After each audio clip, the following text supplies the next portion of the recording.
Good morning, good morning, good morning. Bangon, bangon, bangon na mga kigwars. Kabuntag na, pamangon na mo. So, ayan mga kigwars. Good morning sa inyong lahat dyan. Pagpasensahan nyo yung mga laundry dyan sa aking likuran kasi malamig sa labas. So, hindi siya na-dry mga kigwars. So, ngayon is maglalaban na naman ako.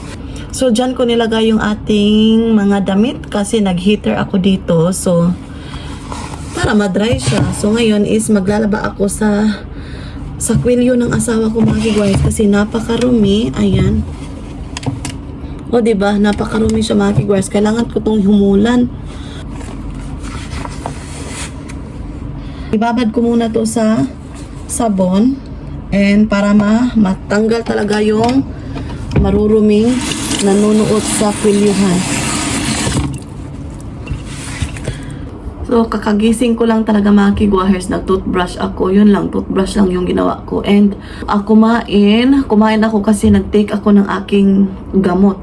Nag-take ako ng aking gamot sa aking, yung pula bito mga kigwahers. Yung update sa aking pina-check up mga kigwahers, mapula pa siya. At saka meron siyang ganito yung thick ba? Yung para siyang bukol mga kigwahers. So, nagtitake pa ako ng gamot na binigay sa akin ng dermatologist doctor ko. And, let's say, kung matapos yung gamot mga kigwars, wala pang epekto, wala siyang something na natanggal talaga. So, babalik na naman ako doon sa dermatologist. Ayan. Kasi at the time mga kigwars, alam nyo ba, I think, October, nakita ko yun. Para siyang yung maliit lang, and then, para siyang kunting na, murag ni burot bitaw gamay. Unya, meron siyang itim na para siyang tuldok andyan sa ilalim. So, kinalaunan, para siyang nag-enhance bitaw, nag-grow siya. And, I think last week ba yun, nakita ko na mula siya mga kigwahers. So, sabi ko, bakit nagkaganito? Teka lang, October, November, December, January na tayo, di ba? So, last week pa namula siya. Nag-circulate yung pula niya ba? Parang kinagat kayo ng lamok, di ba? Ganyan din mga kigwahers. Kapag kinagat kayo ng lamok, di ba, namumula siya tapos nai-enhance yung skin mo kasi makati, di ba? So, naging makapal siya. Ganyan. Pero hindi siya makati mga kigwahers. Ayan. Kaya nag-worry ako. At the time, nag-work ako, di ba? So, hindi ako mapakali. Parang iwan ko. Basta, mauto siya. So, pina-check up ko mga kigwahers. Pero sabi ng doktor, i-observe pa daw para malaman kung ano talaga yung sanhi. Yun, so, huhumulin ko muna ito mga kigwahers. So, ngayon, chinek ko yung mga labahin ni Sarachan sa kanyang huikoin mga kigwahers. Kailangan labhan ko ngayon para madry siya kasi, especially ngayong winter, dugay siyang madry mga kigwahers. So, meron pa siyang extra diaper dito. Tapos, ito yung kanyang, yung kanyang sleeping blanket and yung kanyang bed. So, lalabhan ko yung blanket para magamit niya next week again mga kigwars kasi wala kaming pasok today and tomorrow kasi 3 days lang ako nagtatrabaho, di ba? And 3 days lang si Sarah siya nag-school sa kanyang huikuhen. So, labhan ko to at saka ito yung hindi labhan kasi yung hindi niya nagamit yun. So, yung kanyang uniform, yung medyas niya, yung kanyang sleeping clothes, ayan. Tapos, lalagyan ng kanyang, cup, at saka yung spoon. Kasi, this year, mga kigwahers, nag-start na silang mag-practice ng spoon, fork, at saka yung chopstick. Yung dinadala ni Sarachan, ayan, set na yan. So, nabili lang namin to doon sa Nishimatsuya. And, yung Nishimatsuya is napaka-good talaga mga kigwahers kasi mga mura doon. At saka, wala ka nang iisipin mga kigwahers kasi ando na lahat yung mga kakailanganin ng mga bata, yung mga newborn, yung mga basta mga bata talaga mga kigwahers. Ayan, so wala nang worries, di ba? So ayan, ito yung kay Sarachan. Set na to siya together with the bento box and yung lunch box ba and yung drink bottle. Set na siya. Pero yung pinadala ng teacher is ito pa mga kigwahers. Ito, ayan, kasi nagpa-practice sila. So, magagamit yung bento box niya kapag nagpipiknik sila or meron silang excursion. Yung lalabas sila mga kigwahers with the kids, yung nagpipiknik, yun sila magdadala ng bento. Ayan, yan, share ko lang. So, yan. So, huhugasan ko din to. So, yung cup niya sa school para lalagyan ng mga water or tea or milk. O, diba? So tara, labhan ko muna yung kay Sarah Chan while naghuhumol ako sa kwilyo ng asawa ko sa kanyang damit mga kigwahers kasi napakarumi. Ganyan din ba kayo mga kigwahers? Everyday naliligo pero yung kwilyo talaga no, maraming dumi na, nandun talaga nakapasok. So maglaba muna tayo eh. So ilagay ko muna to sa kitchen. So by the way, si Sarah mga kigwahers is tulog pa. Huhugasan ko to and ilagay ko to dito and labhan natin to. So yung blanket ni Sarah Chan isiseparate ko sa kanyang mga damit para maka-circulate talaga, ma-clean talaga ba? Sana all. Ayan.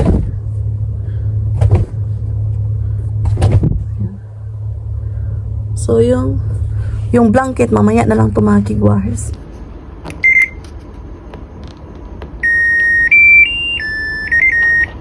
So, ito yung gamit ko sa damit ni Sarah Chan. Sa paglalaba mga kigwahers, yung pigeon.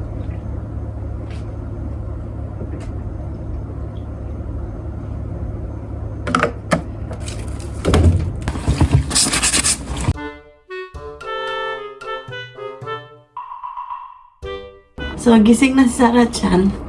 Oh. Hi. Good morning. Taas. Flying kiss. So, kakain daw siya ng blue bread. Yung ampaman bread na binili na siya ng papa. Ito yung paborito niya mga kigwahers. With over there. Oh, yeah. Ampaman. Ampaman eh. So, kain tayo mga kigwahers. Oh, parang same kami ng mga paborito ni Sarah Chan. Yung steak bread sa akin, di ba? Iba yung flavor. Ito din sa kanya. Pero steak bread din siya. O, di ba? Kung ano yung gusto ni Sarah Chan, yan lang talaga mga kigwahers.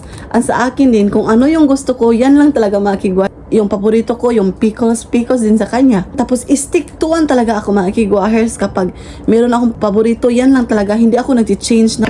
So, umaiyak si Sarah ngayon mga kigwahers kaya gisapot siya. So ngayon is magluluto ako ng chicken, i-deep fry ko, yung binili ng asawa ko kahapon. Ayun, order. So ito yung binili niya, ayan. So i-deep fry ko to. Hi, what happened? Daijoubu? Oh, what happened? So pinainit ko muna yung olive oil. So ilagay ko muna yung chicken. So kamayin ko lang ng wires. Anyway. 2, 3, 4, 5. Chicken. So, ito yung aking lunch. Ting-ta-ling-ta-ting. Ting-ta-ling-ta-ting. Ikaw ba? Ang baby ni Mami. Up beside. So, yan. Ang baby ni Mami. Mani.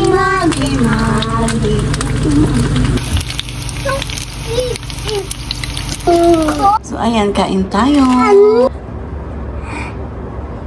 Thank you, Lord. So, kain tayo mga kigwahers. So, ito yung aming lunch ni Sarah Chan.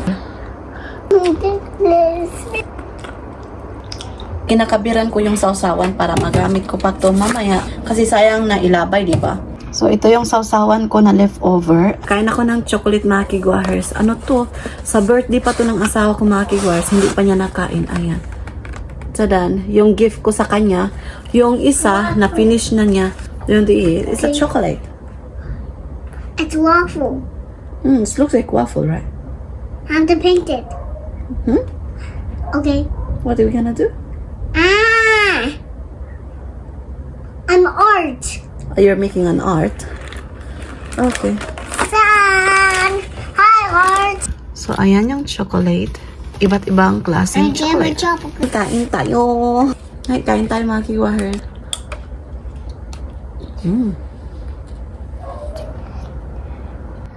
Ooh.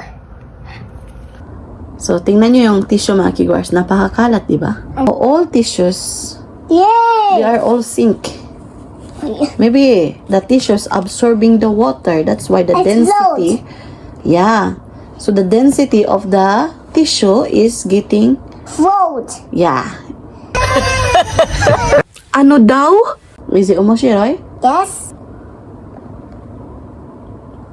We'll be doing experiments. So ngayon, maghuhugas ako ng aming pinagkainan ni Sarah Chan. So, while si Sarah Chan is nag-i-experiment siya mga kigwars ng mga tissue, kahit kalat yan mga kigwars, okay lang. As long as, ang importante is na-enjoy siya ba? Nag-i-experiment siya ng sink or float daw. Yung tissue, magsisink ba daw o magpo-float? You're doing an experiment, right? Kaya, so mamaya, okay lang yung kalat mga kigwahers, kay normal mga kigwahers. O kapag meron kang toddler, ganyan talaga yung bahay, makalat. Pero, lilinisan naman yan namin mamaya ni Sarah Chan after kung maglinis dito sa kusina or after niyang mag-play. Kasi, na-enjoy niya yung pag-play mga kigwahers. So, ayan. So, yun yung aming lunch today. Yung fried chicken. And, I think, so dito ko lang tatapusin yung ating vlog for today mga kigwahers. I-end ko na yung vlog kasi mahaba na. Play muna kami ni Sarah Chan after kong maghugas ng plato. Kasi I think gusto pa niyang mag-play ng sink or float. Tayo po? I'm making Yeah. experiments. Okay. So mommy will end the vlog, okay? So, that's it for our today's video mga kigwahers. Napakasimple. Kapag wala kaming trabaho, kapag wala akong trabaho, walang pasok si Sarah Chan. So, yun yung aming mga kaganapan dito sa aming bahay mga kigwahers kapag nasa work yung asawa ko. And thank you so much sa pagsama today mga kigwahers. Maraming salamat. So, sa wala pa nakasubscribe, please do subscribe. Hit notification bell para updated kayo sa aking next video na i-upload. Arigatou gozaimasu. Have a nice day everyone. Mwah!